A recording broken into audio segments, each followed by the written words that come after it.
In today's episode of Spirit of Innovation Arts Across America, we uncover a famous architect's hidden legacy.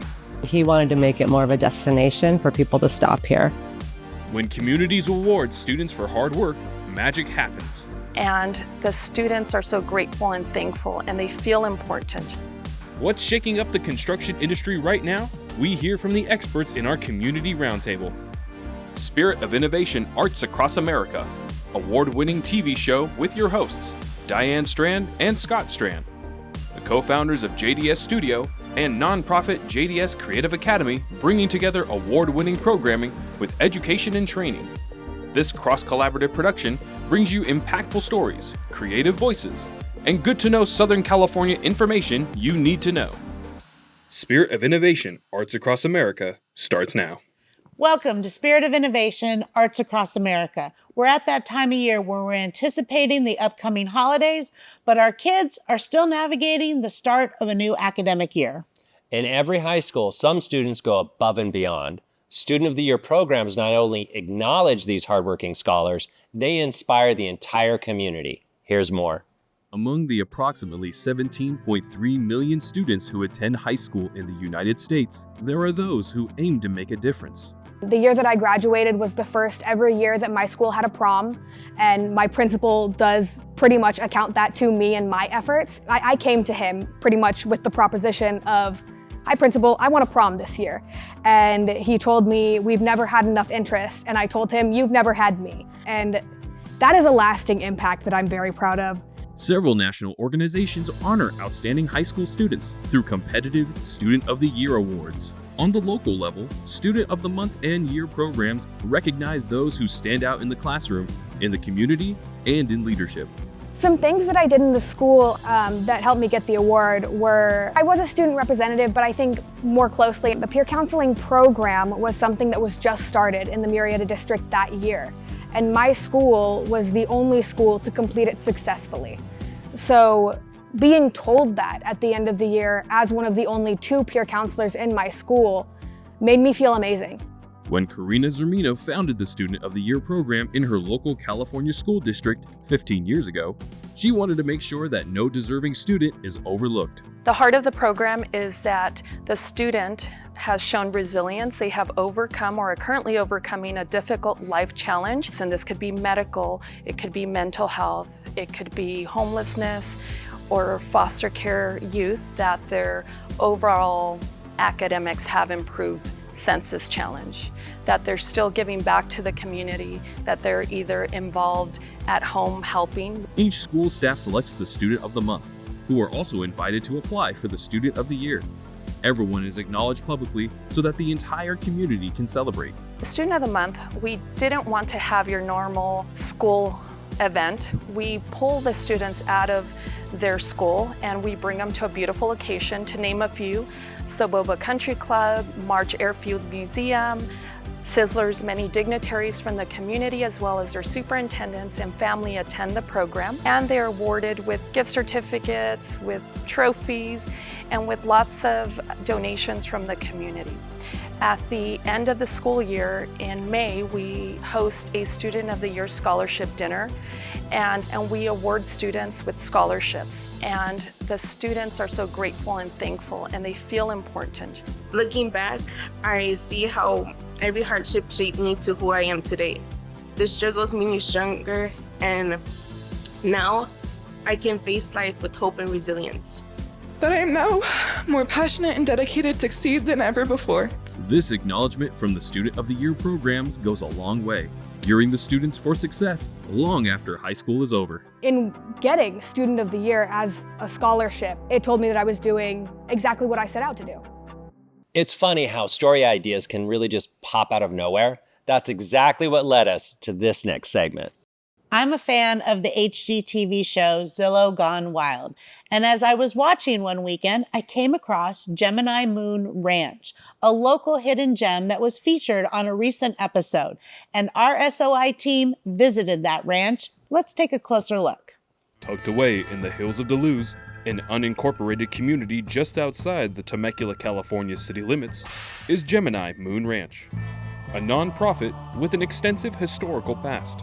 Gemini Moon Ranch is a 5-acre property that Bob Morris found in the late 1960s and chose to build his home here.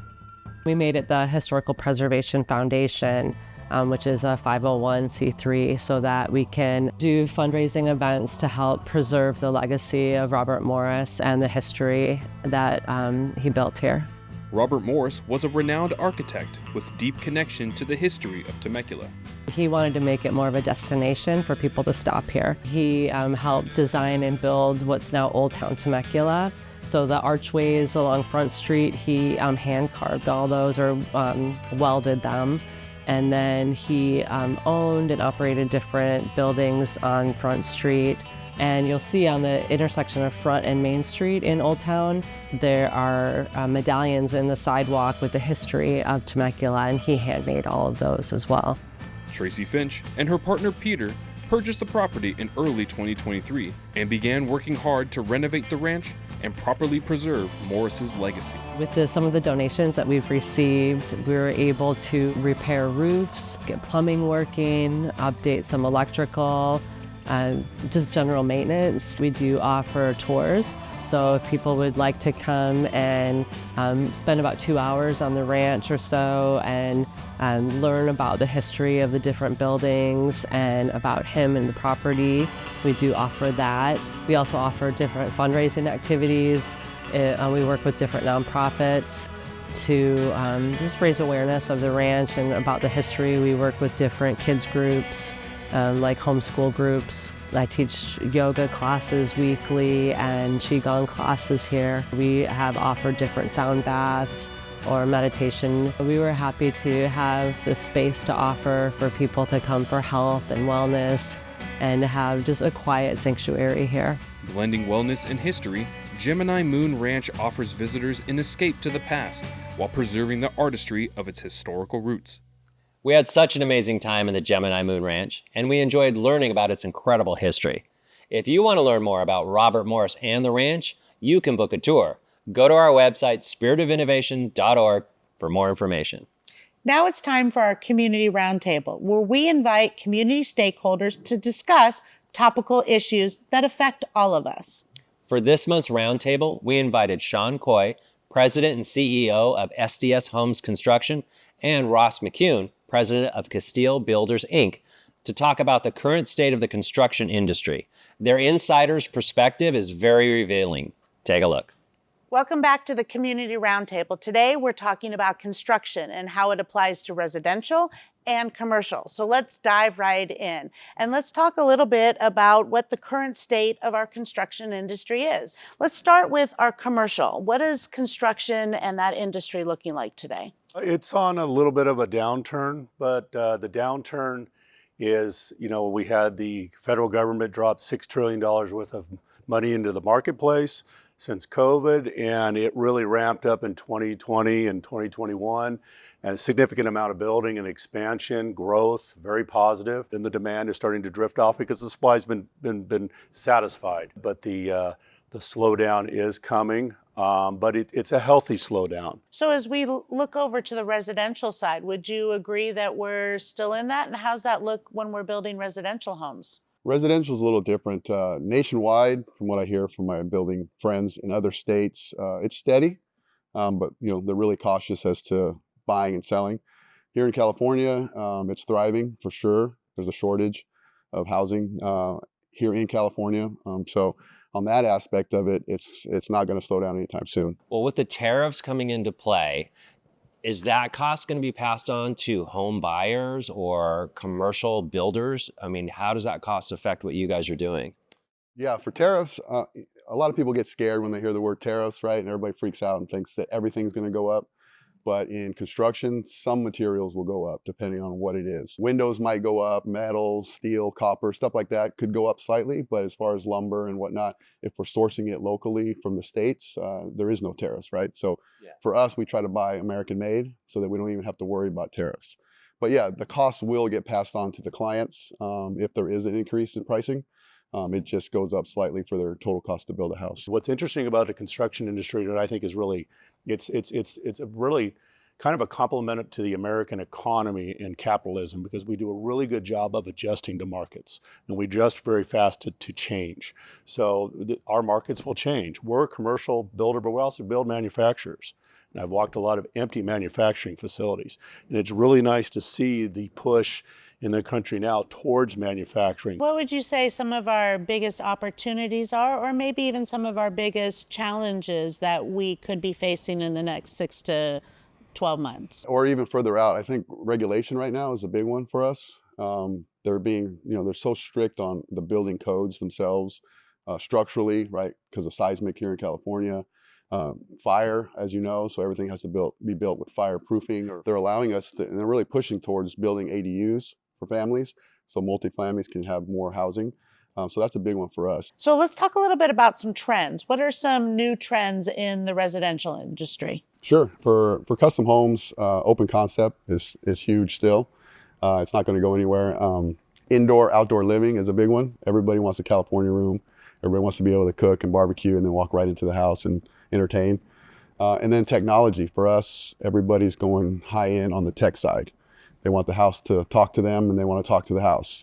Open my windows, close my garage, whatever it is. Those smart outlets and stuff that then you can connect and talk to on your phone or just voice activated. Yep. That's a big investment if someone's going to put that in a custom home, I'm sure, right? Correct. The new one is Josh. It's the new technology that Josh, different from Alexa and Siri, is that they don't gather your information. So it's confined to your house. Are we seeing some of those same trends in the commercial industry with technology? The big thing is manufacturing space or distribution warehousing space. But within that, there's a really nice computer room. We're like, well, let's save that because it has the access flooring and it has its own air systems. All the servers all they the fire can put sprinkler in. system to deal with AI, because we're now the push is AI, which needs power and it needs cooling. But I think the thing that's interesting when you have especially in Orange County, California, where you have retail centers that are not functioning as they were originally designed, those are getting repurposed for multifamily. That's great. Well, that brings us to the end of the Community Roundtable. I want to thank you for being here, and we'll see you next month on the Roundtable. Think you have to live in a big city to hear world-class music? Think again. Right here in our own backyard, a professional symphony orchestra brings stunning performances to the Temecula Valley. Our SOI team member, Aryn, has more. There are many different kinds of concerts, and some include orchestras. Today, we are looking into the Temecula Valley Symphony, which is known for its very engaging music, conducted by John Mario.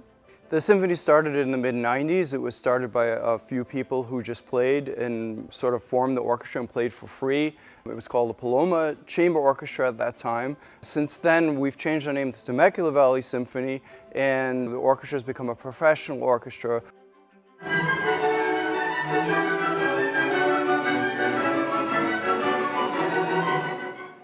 Last weekend we were at the winery. Europa just came up with an outside amphitheater, so they serve dinner and then we have a concert outside at the winery. We've also performed at Wilson Creek. We've also performed for 11 years on the steps of City Hall in Temecula for Veterans Day and Memorial Day.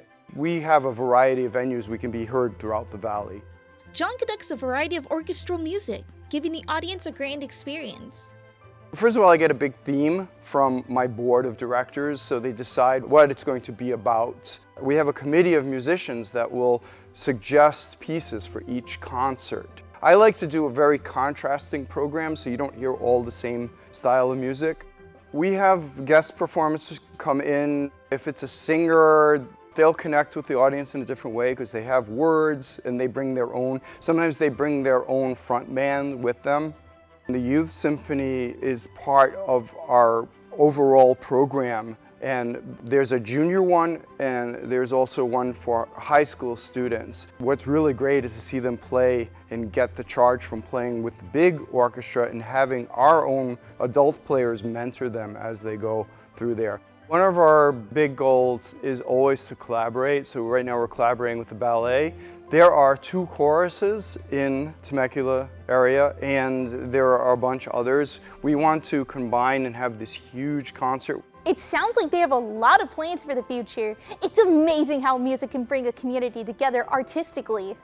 If you have any recommendations for us to look at, send us an email at spiritofinnovation@jdscreativeacademy.org. Now back to you, Scott and Diane. The Temecula Valley Symphony truly is a leading cultural attraction that we all appreciate. Thank you, Aryn. Great job on that segment. Halloween is one of our favorite holidays around here. For a very spooky 36 hours, our entire studio completely transforms into a haunted and scary maze of fun. And we invite you to come and experience it. Get ready for 2 nights of thrills and chills. Our annual Haunted Studio fundraiser is almost here. Join us on October 24th and 25th as we turn JDS Studio into a spectacular maze with creepy vignettes that you won't forget. This haunted studio will be unlike any other. You won't just be walking through the maze, you'll become part of the story and have the chance to decide your own fate. Once, or if you make it out, you get to indulge in some treats at our delicious bake sale. General tickets are $5 each, but for $3 more, you can go VIP and enjoy special access to our executive VIP room. All of the proceeds go towards supporting our nonprofit scholarship fund. If you can't make it in person, you can still support us by donating to our fundraiser using our QR code. Don't wait. Go to JDSCreativeAcademy.org now to get your tickets. Can you believe we're celebrating 10 years of Digifest? It's been an incredible decade of creativity. To kick off our 10-year tour, we made a stop at BizCon 2025 at the San Diego Convention Center. Check it out. Digifest, the digital media festival and competition, kicked off its 10-year celebration tour at BizCon 2025 with a Digifest content creation room at the San Diego Convention Center. The event, organized by young Black in business founder Roosevelt Williams III, brought together aspiring entrepreneurs, business owners, public speakers, and more to build connections, network, and grow personal brands. The Digifest Content Creation Room sparked creativity and excitement. There were spin-to-win opportunities, AI transformations, and a one-of-a-kind on-camera messaging station. Attendees also got to visit a variety of other booths, participate in pitch competitions worth $10,000 in prize money, and enjoy live music entertainment. BizCon marked Digifest's first stop of the 10-year celebration tour. Next up is Hollywood, then Sedona, till it's back to Temecula for the 3-day 10-year Digifest event, April 24th, 25th, and 26th of 2026. Mark your calendars and get creative. Submissions open October 1st, 2025 for your chance to win an acclaimed Digi. This is your chance to be a part of the digital revolution, meet other amazing creatives, and be seen as the content creator you're meant to be.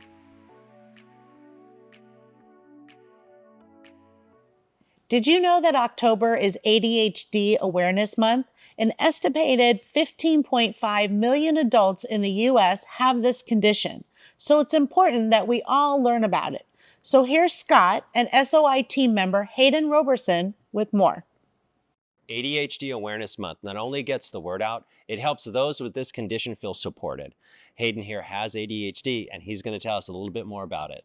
ADHD is a neurodevelopmental disorder that can make it difficult to concentrate on tasks and daily functions. It is split into 3 subtypes: inattentive, hyperactive, impulsive, which is the type I think I was diagnosed with, and combined ADHD, which has predominant symptoms of both. Early diagnosis in children is very important and can improve the outcomes. I was very young when I was diagnosed. ADHD usually is easier to diagnose in males than in females, which can lead to delayed diagnoses in girls. But ADHD has the potential to run under the radar for either sex, especially if the symptoms aren't obvious. Most people with ADHD are born with it. Risk factors include prenatal exposure to toxins, family history, and physical differences in the brain. The most common forms of treatment are medications, psychotherapy, behavioral interventions, and educational support. Most people have a combination of the treatments. The medication helps me a lot. When I was a kid, I was literally bouncing around and moving all over the place before I was treated with medication. Well, I'm glad to hear that the medication helped you, and thank you so much for joining us. Happy to be here. We have a lot more information about ADHD on our website, spiritofinnovation.org. Check it out.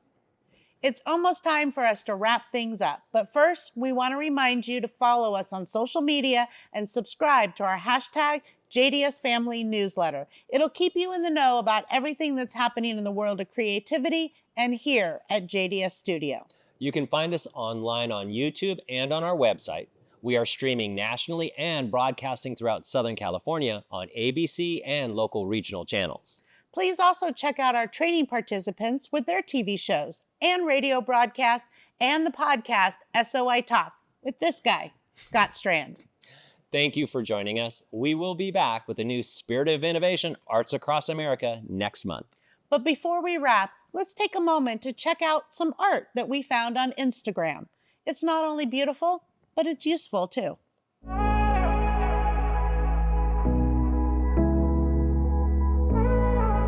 Thanks for tuning in. Until next time, SOI out.